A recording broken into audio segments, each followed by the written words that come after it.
굳이 이 돈을 주고 이런 호텔 컨디션을? 와우 포인트가 단 하나도 없어요. 100만 원 넘게 주고 예약한 호텔 중에 가장 후졌어요. 너무 후진 거예요. 정말 미안한데 후졌어요.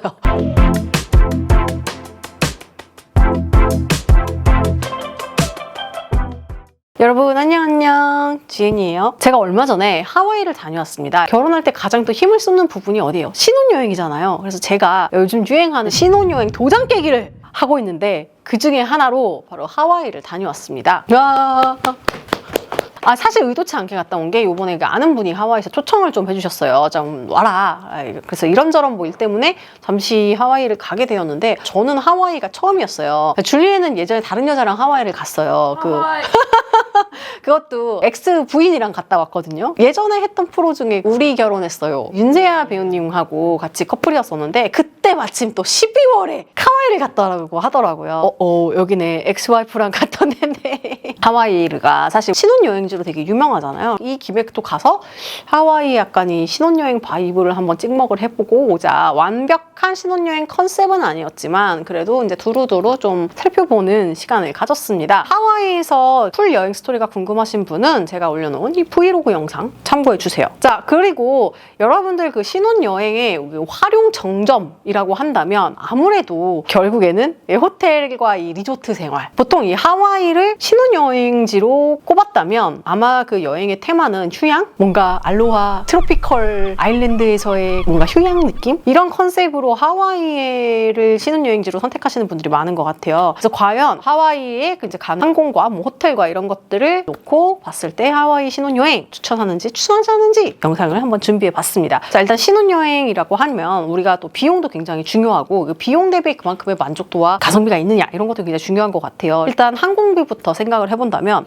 1인당 하와이 왕복이 한 550만 원 정도 비즈니스 클래스로 예매를 한 것으로 제가 기억을 하고 있습니다. 그리고 이제 비행 시간 같은 경우에는 갈 때 7시간 반. 생각보다 갈 때는 시간이 얼마 안 걸렸고 돌아올 때는 11시간 정도 걸리는 비행 스케줄입니다. 특이했던 점은 저녁에 비행기를 타고 하와이 도착하면 오전에 하와이 인을 하는 스케줄입니다. 시차가 있다 보니까 월요일날 저녁에 출발하면 월요일날 오전에 하와이에 들어가게 돼요. 돌아올 때는 반대로 나오는 비행기가 2개가 있는데요. 저희는 오전 비행기로 나왔어요. 오후 비행기를 타고 싶었지만 티켓이 없었습니다. 오전 비행기를 타서 하와이에서 나오게 되면 한국에 도착했을 때는 다음날 오후 한 6시 정도 되는 이런 스케줄입니다. 그리고 아무래도 하와이가 미국이다 보니까 미국에 들어가기 위한 비자 발급을 사전에 해주셔야 되고요. 이게 출발하기 하루 전에 내가 기억이 난 거야. 그 전주부터 생각하고 있었는데 이게 너무 바쁘다 보니까 나 맞아 오늘 비자 해야지 하다가 어이구 바빠 하다가 놓친 거예요. 불싸 큰일 났다. 못 가면 어떡하나 했는데 30시간 전에 제가 신청을 한 것 같은데 어쨌든 어찌어찌해서 승인이 났어요. 그 유럽은 쉥겐 조약이 있지 않습니까? 비자 없이 그냥 가는 거?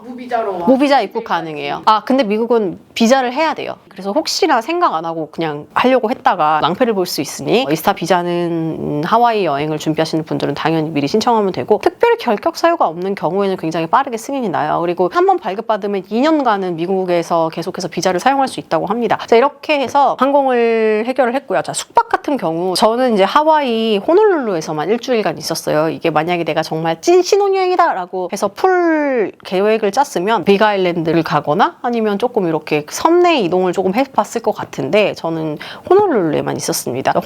호놀룰루에서 일주일 있는 거 뭐 지겹지 않나요? 라고 한다면 할 게 되게 많았어요. 생각보다 그 작은 섬에서. 하지만 이제 호텔을 좀 살펴보니까 내가 하와이 가서 영상님을 만났잖아. 영상님한테 되게 이것저것 질문을 많이 했거든요. 그랬더니 하와이가 되게 신기한 섬이더라고요. 그 호텔 자체들이 굉장히 낙후됐어요. 우리가 생각했을 때 하다못해 내가 얼마 전에 갔던 푸켓도 정말 다 리노베이션이 잘 돼 있었고 새로 신상 호텔도 생기고 그 코로나 기간에조차도 굉장히 피카번쩍한 그런 럭셔리 시설들이 되게 많았단 말이지. 근데 그 하와이에 뭔가 호텔들 사진을 보는데 땡기는 호텔이 단 하나도 없었어요. 근데 가격은 다 비싼 거야. 아니 내가 굳이 이 돈을 주고 이런 호텔 컨디션을? 와우 포인트가 단 하나도 없어요. 그래서 저는 되게 그게 의아했어요. 그래서 내가 영사님에게 좀 여쭤봤더니 개발 허가를 안 내준대요. 새로운 호텔을 만드는 것도 쉽지 않고 그 호텔을 다시 리노베이션 하는 것도 허가가 나는데 굉장히 오랜 시간이 걸린다고 합니다. 그래서 그들이 잘 공사를 하지 않는데요. 나라 자체에서 별로 좋아하지 않는다고 하더라고요. 그러다 보니까 전반적으로 시설이 좀 노후된 느낌이 많이 들었어요. 근데 가격은 조금 괜찮다. 5성급인데 좀 갈만하다 싶은 애들은 거의 뭐 한 70만 원대 정도로 형성이 되어 있었고 좀 더 괜찮은 애들은 이제 100만 원대 이상으로 형성이 되어 있더라고요. 근데 내가 하와이 하와이 호텔 예약을 일주일 전에 했어. 사실 그게 문제예요. 하와이에서 제일 좋은 호텔이 어디냐고 나중에 가서 여쭤보니까 포시즌을 다 말씀을 하시더라고요. 근데 제가 예약하는 날에는 포시즌 그 방이 없었어요. 그때 제가 예약했던 호텔이 하알라 리조트와 할레콜라니 두 개를 좀 비교하다가 그나마 할레콜라니가 조금 더 시설이 요즘 스타일이더라고요. 그래서 내가 그러면 돈을 조금 더 주고 할레콜라니로 가자. 그리고 무엇보다도 주변이 와이키키다 보니까 제가 그냥 바로 걸어 나가서 밤거리를 돌아다닐 수 있다는 게 조금 장점인 것 같았어요. 어차피 콕 박혀서 휴양하는 건 여기 시설이 그렇게 좋지 않기 때문에 차라리 시내 좀 중심지에 가서 거기서 쇼핑도 하고 돌아다니고 불타는 밤을 보내자라는 느낌으로 와이키키에 있는 할레콜라니를 호텔로 선정을 했습니다. 제일 싼 방으로 예약했어. 저는 보통 호텔에 갈 때 기본룸을 잡는 경우가 거의 없어요. 진짜 드문데 이번에 기본룸 잡았어. 왜냐하면 기본룸이 120만 원인 거야. 그거보다 비싼 방을 예약한 적도 있지만 그때는 모든 시설이 다 와우 포인트예요. 수영장도 너무 좋고 뭐 피트니스도 진짜 좋고 막 시설도 너무 좋고 부대도 진짜 크고 근데 여기는 리조트형도 아니고 단독 빌라도 아니고 풀빌라도 아닌 주제에 그냥 아파트먼더식 콘도용 호텔이에요. 뭐 수영장도 그냥 그럭저럭이고 한 개밖에 없어요. 심지어 120만 원의 뭔가 그런 메리트를 느끼기에는 예약하면서도 시설 대비 좀 비싸다라는 느낌이 있어서 가장 기본룸으로 심지어 조식도 안 넣었어. 아니 조식을 넣어서 예약을 하려고 그러니까 조식이 1인당 10만 원인 거예요. 아무리 봐도 이 조식이 1인당 10만 원의 가치가 있어 보이진 않더라고요. 근데 그거 정말 잘했던 게 나중에 가서 보니까 저희가 오전 비행기 11시 40분 비행기였거든요. 아침 먹고 갔으면 좀 빠듯했을 것 같아요. 원래 할레콜라니가 시즌마다 가격이 좀 다르더라고요. 제가 일주일 전에 예약했을 때 1박에 120이었는데 당일날 오늘자 숙박 요금을 체크를 해봤는데 한 70만 원대 후반대로 나오더라고. 궁금했어요. 내가 호갱을 당한 건가? 내가 바가지를 쓴 건가? 그때 또 어떤 분들은 130만 원에 예약했다. 뭐 이런 분들도 계시고 언제 예약하냐? 몇 박 어떻게 숙박하냐에 따라서 가격대는 좀 차이가 있는 것 같습니다. 어쨌든 저는 120만 원 1박을 딱 정확하게 물론 텍스 포함해서 일단 로비는 후졌고요. 5성급에 100만 원 돈 줬는데 그렇게 후진 로비는 처음 봤어요. 여기는 어떤 느낌이냐면 밤에 도착해서 하루 빨리 자고 나오는 그런 비즈니스 호텔 같은 그 느낌이 딱 수준의 로비인 거예요. 5만 원, 6만 원짜리 호텔 로비 같은 느낌이 들어서 되게 의아했고요. 엘리베이터 동도 가는 게 구석탱이 하나밖에 없는데 그것도 이렇게 서로 마주보고 있는 뭐 복도가 있는 것도 아니고 저는 솔직히 진짜 너무 깜짝 놀랐어요. 부대나 그런 게 그렇게 크지 않아도 솔직히 로비에 힘을 되게 많이 주고 체크인 데스크에 힘을 되게 많이 주는 호텔들이 많아요. 왜냐면 거기가 결국에 그 고객이 처음에 왔을 때 내 호텔에 대한 소개를 하고 그 이미지를 받는 로비 데스크잖아요. 근데 거기는 일단 앉아있을 공간조차가 없는 거야. 심지어 체크인도 서서 해요. 이게 미국식은 미국식인데 나는 처음 하는 경험이었어. 나는 미국 가서 호텔 체크인할 때 한 번도 서서 체크인한 적 없거든요. 서서 체크인을 하더라도 기본적으로 대기 공간이 좀 있고 옆에 커피숍이 있던지 그러니까 뭔가 그런 휴게 공간이 좀 조성되어 있기 마련인데 되게 정말 휑해요. 과정은 되게 좋았어요. 되게 친절하고 좋았던 건 제가 2시에 갔는데 체크인도 바로 됐고 방도 되게 빨리빨리 준비가 되는 느낌이었어요. 그래서 제가 로비에서 굉장히 큰 실망을 하고 이제 엘리베이터 키를 받아서 위로 올라갔는데 그 엘리베이터도 정말 후졌어요. 그 동선 자체가 이해가 안 가는 거예요. 이렇게 큰 호텔 그 부지에 조그만 엘리베이터 2개 그냥 띡 서로 마주보고 있는 그게 되게 이해가 안 갔어요. 그래서 그거 가가지고 엘리베이터 타고 올라가면서 좀 되게 쎄하다.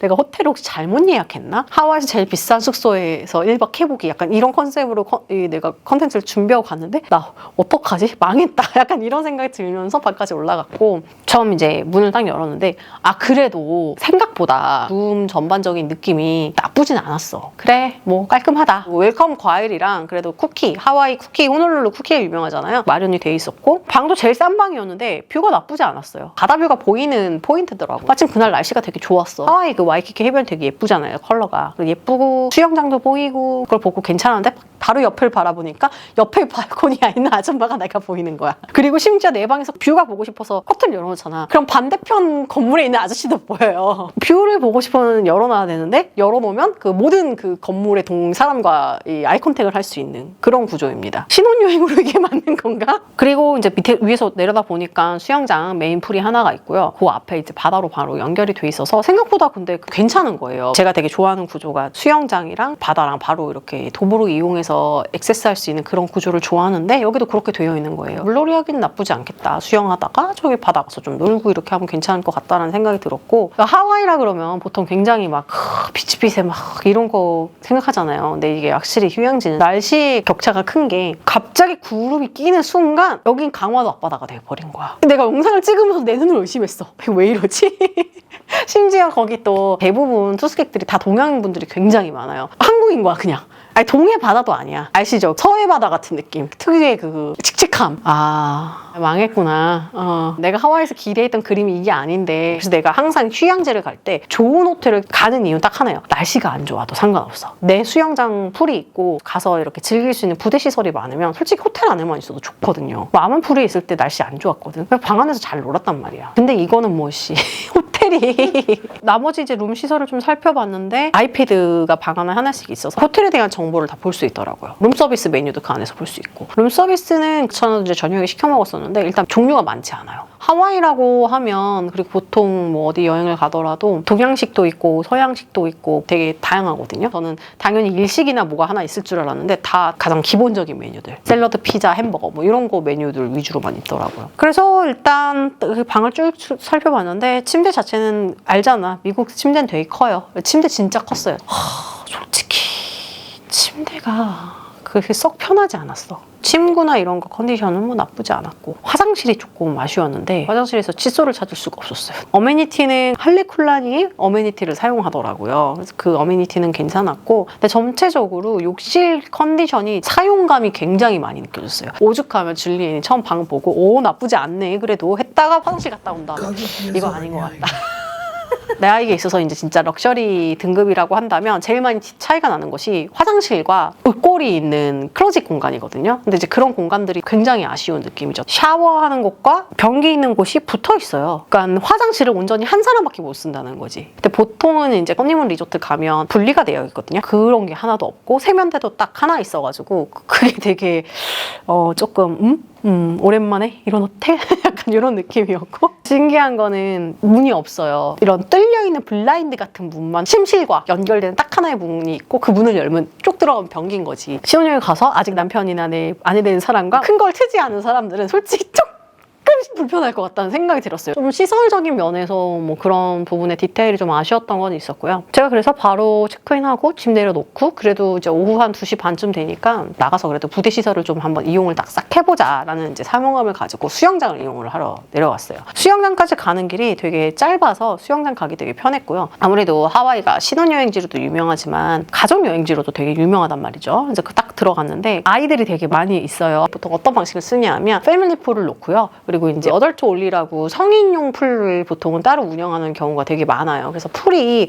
한 개만 있다고 했을 때 전 되게 의아했었던 거죠. 들어가서 알잖아. 막 우리는 커플이니까. 우리도 커플 된 지 얼마 안 됐다고요. 수영장에서 수영을 하는 게 아니라 우리는 막 이렇게 스킨십도 하고 있고 이렇게 하고 싶은데 애기들이 있으니까 또 너무 별로 그러면 보기가 안 좋잖아요. 그런가 하면 풀이 되게 따뜻했어. 그래서 그건 되게 좋은 점이었어요. 12월에 제가 하와이를 방문했는데 12월 초에서 중순까지가 제일 추울 때래요. 돌아다니면서는 되게 날씨가 좋고 따뜻하고 또 어느 날 하루는 되게 더웠어요. 근데 희한하게 물에 들어갈 수는 없어. 수영을 하기에는 좀 추운 날씨인 거야. 그리고 특히 하와이 겨울에는 비가 많이 온대요. 내가 할레쿨란이 간 날 날씨가 조금 흐린 날이었어. 구름이 끈 날. 그리고 중간에 비도 한 번 오고 그리고 다음날 아침까지 계속 비가 왔거든요. 근데 이러다 보니까 너무 추운 거야. 그래서 바다에 들어가긴 들어가 봤는데 바다에서 들어갔다가 나오니까 그 칼바람을 맞으니까 너무 추운 거예요. 그래서 사람들이 나중에 구름 끼니까 다 나오더라고. 그러다가 이제 풀에 들어가니까 온수풀이니까 굉장히 따뜻하고 풀 안에서는 그래도 있을만 하더라고. 사진 다 찍고 나서 이제 뭐 하지? 올라갈까 그만? 이렇게 돼버린 거야. 그럼 우리는 이제 피트니스가 남았다. 그래도 운동을 하자. 그래서 제가 피트니스를 가기로 결심을 한 거죠. 그래도 휴양지 하면 여기 피트니스 시설이 좋잖아요. 여태까지 내가 경험한 바로는 다 그랬거든. 기대를 좀 했어. 피트니스 시설이 있는 층으로 딱 올라갔는데 분명히 디렉션은 맞아. 이쪽으로 가래. 그래서 이렇게 갔는데 호텔 룸이 쫙 있는데 호텔 룸이랑 똑같이 생겼어요. 근데 그 앞에 명패가 피트니스라고 적혀 있는 거예요. 무슨 이렇게 자동문도 아니고 유리문도 아니고 카드키 되는 부분도 똑같아요. 줄리엔이 혹시 이거 열면 저기 침대에 사람 누워있는 거 아니냐고, 이게 맞냐고, 열어도 되냐고. 둘 다 약간 머뭇머뭇하면서 문을 되게 조심스럽게 열었는데 피트니스인 거야. 거기서 둘 다 벙쪘어요. 이게 뭐지? 이게 실화인가 지금? 내가 120만 원 주고 왔는데 그러니까 호텔 방 하나를 그냥 피트니스로 만든 거야. 천장 마감이 처음 봤어요. 사무실 있잖아요, 사무실. 그 사무실 마감으로 천장에서 형광등이 이렇게. 난 당연히 호텔에 오면 되게 예쁜 헬스장 배경으로 사진도 좀 찍을 수 있고 영상도 찍겠구나 싶었는데 이건 웬걸. 우리 집에 있는 헬스장보다도 못하고 운동 기구도 많지가 않아요. 호텔 피트니스에 기구 구성을 바라는 건 좀 욕심이지. 거기까진 바라진 않는데 운동을 하고 싶게 만드는 그 분위기가 안 나더라고. 그런 호텔 짐을 이용을 하고 저녁을 먹으려고 이제 예약을 했는데 그날 비가 와가지고 비치에 같이 끼고 있는 레스토랑이 있는데 거기가 그냥 유명한 데래요. 완전 하이엔드급이 있고 그래도 조금 캐주얼하게 먹을 수 있는 공간이 있는데 나 이제 이쯤 되니까 내가 약간 기대가 떨어졌어. 괜히 돈을 쓰고 본전도 못 찾을 것 같으니까 캐주얼한 데를 가자 차라리. 그래서 캐주얼한 데를 예약을 했는데 전화해서 물어보니까 예약을 풀북이라고 안 받더라고요. 호텔 투숙객이라고 얘기하니까 어떻게 해서라도 만들어주더라고 자리를. 레스토랑 가니까 그 라이브로 훌라 댄스를 추시면서 하와이 노래를 부르고 이렇게 라이브 공연을 들으면서 밥을 먹는 그런 레스토랑이었어요. 메뉴 시킨 거는 다 나쁘지 않았던 것 같아요. 에피타이저로 시푸드 롤을 시켰는데 그게 $29예요. 그러니까 우리나라 돈으로 하면 뭐 한 4만 원 되려나? 거기에다가 이제 텍스 뭐 하고 하면 그 싼 가격은 아니죠. 캐주얼이라고 하더라도. 그 오늘의 습이 되게 맛있었어. 포케를 시켰는데 솔직히 그 하와이 브이로그 보면 나오겠지만 제 인생 포케집을 찾았거든요. 여태까지 먹었던 포케 중에 제일 맛있었고 이 호텔에서 먹었던 포케보다도 훨씬 맛있었어요. 뭔가 한국 사람들 전혀 모르는 길거리에 있는 되게 현지인 맛집, 심지어 되게 무서운 동네에 있어요. 당연히 이제 거기가 너무 맛있으니까 우리 먹으면서 나쁘진 않은데 거의 훨씬 맛있다 이러면서 먹었던 것 같아요. 그리고 나머지 피자 먹었는데 별로였어. 나는 별로였어. 근데 질레는 맛있었대요. 위에 하몽이 엄청 많이 올려져 있는 그런 피자를 시켰는데 내 입에 너무 작고 도우도 너무 끝에 부분이 딱딱했어요. 그렇게 해서 밥 먹고 이제 올라와서 밖에 좀 돌아다니다가 이대로 끝내기 너무 아쉬우니까 룸서비스를 시켜 먹었어요. 햄버거랑 프라이 시켜 먹었는데 나쁘지 않았어. 근데 프라이가 되게 맛있었어요. 저녁 먹고 룸서비스 이렇게 2개 시켰잖아요. 그랬을 때 한 $200 넘게 차지 나오더라고요. 아쉬운 거는 이제 그날 오전에 일어나서 호텔 조식 안 먹은 거. 그거 조금 아쉬운데 제가 안 먹었던 이유가 리뷰를 좀 봤어. 새벽 7시라도 땅 치면 가서 한 40분만 먹고 가도 되긴 했었거든. 보니까 100% 웨스턴식 조식 뷔페를 하더라고요. 근데 나는 요즘에 빵을 별로 먹고 싶지가 않아서 그냥 우리 스킵하자. 줄리는 원래 아침 안 먹는 스타일이라서 자기도 먹기 싫대. 그래가지고 우리 안 먹었지 뭐. 나올 때는 다음날 아침에 일어나서 우버 불러가지고 우버 타고 공항 가가지고 그러고 이제 하와이 일정을 마쳤던 그런 여정이었습니다. 그래서 내가 줄리안 갔다 와가지고 물어봤어. 우리가 이렇게 여행을 했는데 너 하와이 신혼여행 간다면 추천할 것 같아? 또 본인은 안 한대. 그럼 푸켓이랑 하와이랑 어디 갈래? 또 간다며. 그러니까 고민을 하더라고. 왜 그런 거냐면 나도 똑같이 느꼈는데 일단 하와이가 아까 항공권도 푸켓에 비해서 훨씬 비쌌어요. 왜냐면 푸켓은 내가 갔을 때 이코노미 기준이 90이거든요. 신용카드를 가지고 계시면 동남아는 1+1이 되거든. 봐봐. 푸켓은 1+1의 혜택도 있단 말이야. 신혼여행을 준비하실 때 솔직히 좀 세이브를 할 수가 있단 말이에요. 그리고 완전 장거리는 아니다 보니까 업그레이드 비용이 얼마 안 들어요. 그래서 본인들이 갖고 있는 대한항공 마일리지가 조금 있으면 미리만 티켓팅을 하시면 추가해서 업그레이드를 하면 되거든. 그러면 진짜 항공비는 한 90만 원 정도 지출하면 두 사람 다 풀 비즈니스로 가는 거거든요. 근데 하와이 같은 경우는 두 사람 풀 비즈니스 가려면 이제 풀 마일리지 발권을 한다든지 진짜 말 그대로 돈 다 주고 사야 되는 거죠. 신혼여행도 컨셉이 되게 많잖아. 휴양으로 가야 된다고 생각하는 사람이야. 왜냐면 결혼식 준비하느라 스트레스도 많이 받았고 결혼이라는 뭔가 큰 이벤트 끝나고 그냥 우리 둘이 진짜 아무도 없는 곳에서 좀 쉬는 목적이 되게 크다고 생각해요. 휴양이라고 한다면 저는 리조트가 굉장히 뗄래야 뗄 수 없는 상관관계라고 생각을 해요. 근데 하와이는 리조트 시설이 되게 빈약해. 그리고 그에 비해서 너무 비싸. 그리고 모든 물가가 우리나라보다 1.5배 정도 체감적으로 더 비싸다고 생각하면 돼요. 왜냐면 팁도 줘야 되니까. 그리고 심지어 서비스 질도 동남아에 비해서 훨씬 떨어져. 내가 갔던 푸켓 같은 경우에 좋았던 점은 호텔에서 마사지를 풀로 받아도 가격대가 20만 원. 그리고 제일 좋았던 아만프리가 아마 40만 원 정도였을 거예요. 근데 진짜 너무 좋았거든. 그거보다 저렴한 데는 훨씬 많고. 그러니까 매일 마사지 받고 매일 룸서비스 시켜 먹고 수영하고 리조트에서 힐링하다가 헬스장 갔다가 비교적 저렴한 비용으로 쉴 수 있는 그게 너무 많아요. 거의 왕처럼 생활할 수 있는 거야. 근데 만약에 내가 아웃도어 액티비티를 너무 좋아하는 사람이야. 그런 커플이라면 사실 하와이를 휴양으로 가기보다는 에어비앤비가 되는 지역이 있대요. 하와이에서. 그런 숙소는 솔직히 뭐 한 20에서 30만 원 정도만 정도만 잡아도 충분히 예약이 가능하거든요.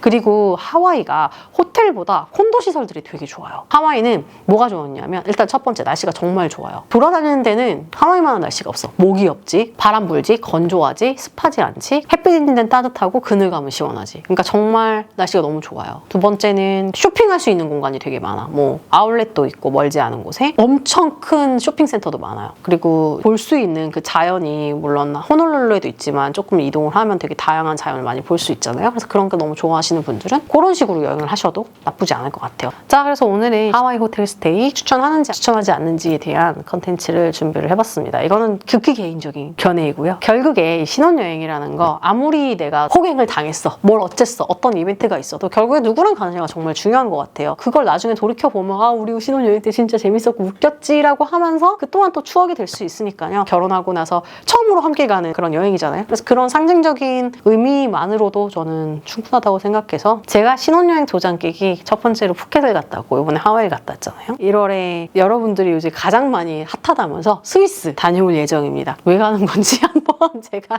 제 나름대로 다녀와서 한번 해석을 해보도록 하죠. 정작 나는 어디로 갈까? 저는 여기까지. 다음에 또 재밌는 컨텐츠를 들고 찾아오도록 할게요. 여러분 안녕.